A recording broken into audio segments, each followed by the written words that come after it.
Assalamu alaikum. Bonjour à tous. La solution de cet exercice 2 que vous voyez sera la deuxième partie de la solution globale d'un examen que j'ai annoncé il y a quelques jours. Alors nous allons voir la solution tout de suite.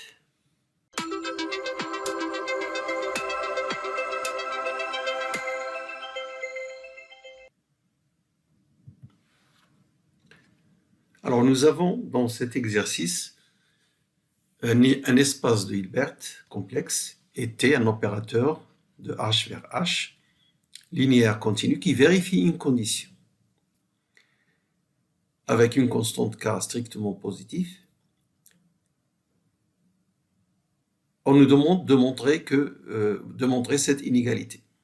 Je répète, cette condition que vous voyez ici, le produit scalaire Txx est un réel et il est supérieur à K, norme de x au carré, avec cette constante strictement positive, petit k. Montrez alors que norme de T de x est supérieure à K, norme de x. Donc voici, on rappelle la condition. Alors, nous allons tout simplement utiliser, donc on va inverser l'inégalité pour les mettre dans cet ordre-là, comme ça. Alors, nous allons utiliser l'inégalité de Cauchy-Schwarz. Regardez, cet élément-là, il est inférieur à son module, qui est lui-même inférieur au produit des normes de T de x et de x. Et ça, c'est l'inégalité de Cauchy-Schwarz. Ensuite, si vous simplifiez, alors d'abord, on veut montrer cette inégalité. Si x égale 0, c'est trivial.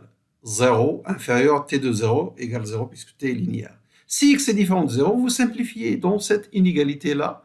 Alors regardez juste les derniers membres, le premier membre et le dernier. Vous simplifiez un x, donc il vous reste k de x. Vous simplifiez le x et vous aurez t de x en norme. Donc vous aurez cette inégalité exactement. Ce qui fait que cette inégalité-là est vraie pour tous les x. Comme j'ai dit, elle est trivialement vraie pour x égale 0. Et ça, c'est la première question. Alors, dans la deuxième question, on nous demande de montrer avec ces hypothèses que R de T, c'est-à-dire l'espace image de l'opérateur T, est un sous-espace vectoriel fermé dans H. Alors, tout le monde sait que lorsque vous avez une application linéaire entre deux espaces vectoriels, l'image est un sous-espace vectoriel. Donc ça, c'est évident. Ce qui reste à montrer, c'est fermé. Il est fermé dans H. Alors, c'est ce que nous allons voir. Nous allons montrer que R de T est fermé dans H. Pour cela, je vais prendre une suite YN de R de T qui converge vers un élément Y qui est dans H, évidemment, et je vais montrer que Y est dans R de T. Alors, une telle suite, évidemment, c'est une suite d'images d'éléments de H. Donc, chaque YN s'exprime sous la forme T de XN, où XN est un élément de H. Puisque la suite YN est supposée convergente, elle est donc de Cauchy. Et la relation 1, que nous avons vue dans la première question, nous permet de montrer que XN est aussi de Cauchy dans H. Revoyons cette inégalité 1. La voilà. Donc, si vous appliquez cette relation, cette inégalité avec, à la place de x, vous mettez xn moins xm. Et vous divisez le tout par k. Je répète, à la place de x, mettez xn moins xm. Donc ici, vous aurez t de xn moins t de xm grâce à la linéarité de t. Vous aurez donc xn moins xm inférieur à 1 sur 4 t de xn moins t de xm. C'est ce que j'ai écrit ici. Et ça, c'est yn moins ym parce que n'oubliez pas la définition de yn. Donc, dire que yn est de Cauchy parce qu'elle converge va entraîner que cette suite xn est aussi de Cauchy. Parce que vous pouvez rendre ce yn moins ym en norme aussi petit que l'on veut, lorsque n et m devient grand, il en est de même de xn moins xm parce que elle est inférieure à 1 sur k fois l'expression norme de yn moins ym. Alors, Xn est de Cauchy aussi, dans le H qui est Hilbert. Donc, elle va converger vers un élément, j'appelle A, donc A égale limite de Xn, puisque T est continu. Alors, limite de Yn, c'est la limite de T de Xn, puisque c'est ça la définition de Yn, et donc c'est T de A grâce à la continuité. Ainsi, j'ai montré que tout de suite, Yn qui converge vers un élément, cet élément ne sort pas de R de T. Ainsi, R de T est donc fermé. Alors, on a Y égale T de A grâce à l'unicité de la limite. Parce que là, on a Yn tend vers T de A, et là, par hypothèse, tend vers Y, l'unicité de la limite, donc montre que Y est un élément de R de T. Nous avons terminé la solution de cette question numéro 2.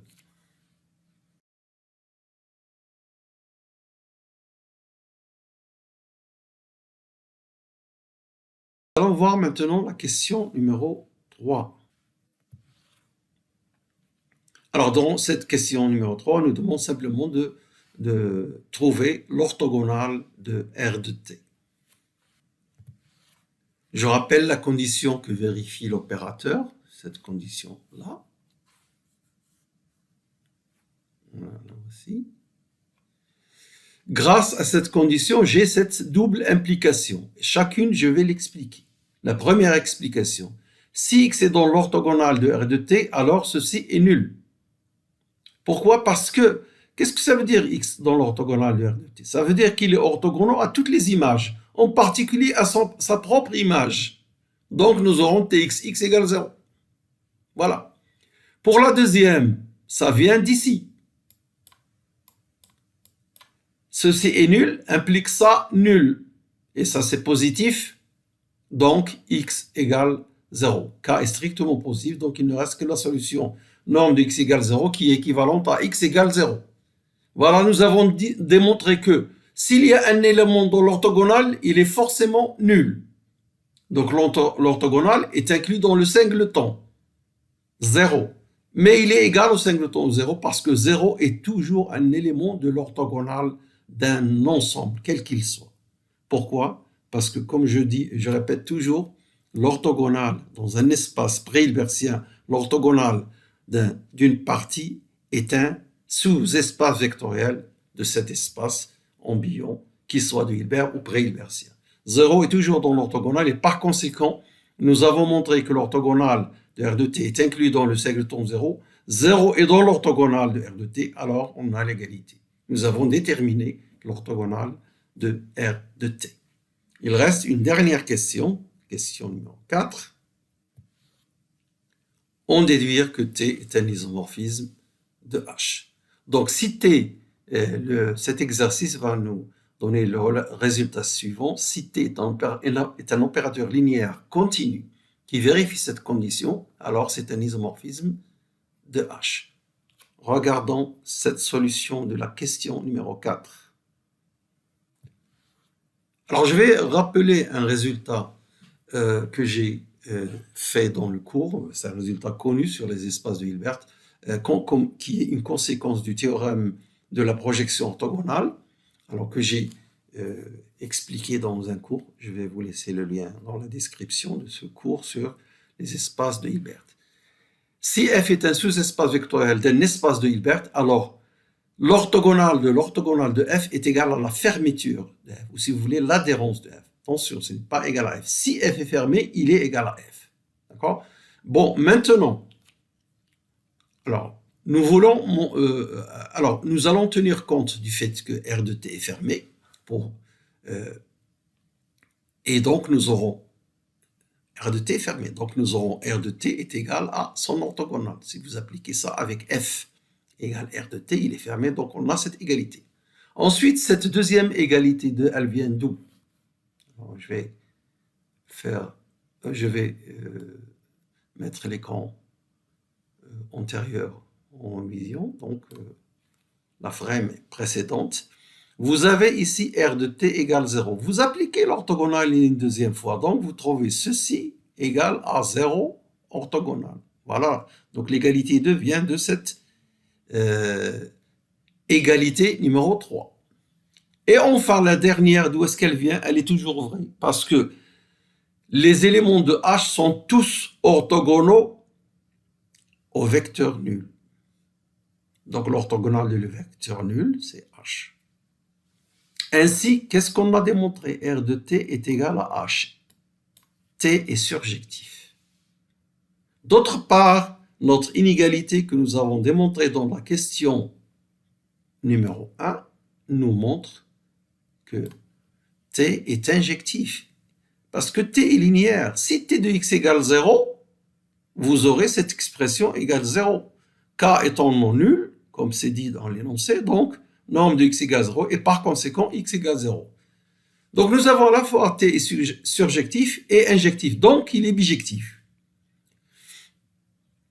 Alors nous remarquerons, même si on ne va pas utiliser ça, que cette même inégalité, ça c'est l'inégalité 1, montre que T-1 est continu. En effet, si vous appliquez cette inégalité avec x égale T-1 de y, maintenant on peut parler de T-1 de y parce que nous avons vu qu'il est bijectif. Alors vous aurez ça, tout simplement vous aurez ça. Le K vous le mettez de l'autre côté, et T de T-1, puisque T est bijectif, donc ça donne l'identité, et nous aurons cette inégalité. Grâce à la linéarité de T-1, qui vient du fait que T est bijectif linéaire, donc vous avez que T-1 est continu. Mais nous n'allons pas utiliser ça pour arriver à notre fin, à savoir que T est un isomorphisme. Je vais utiliser le théorème d'isomorphisme de Banach.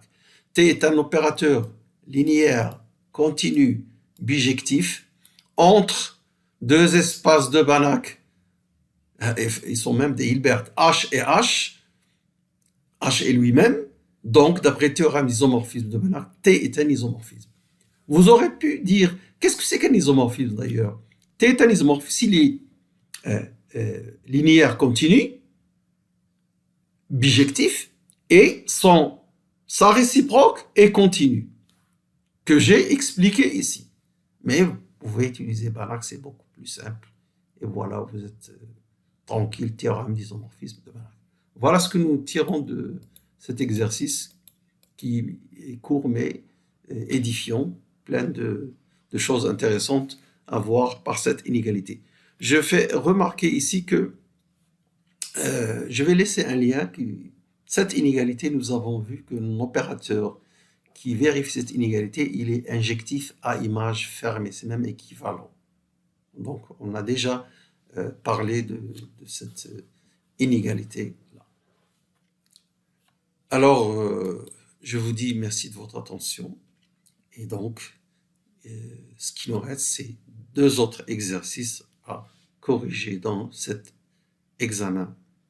Alors, à la prochaine fois, Inch'Allah.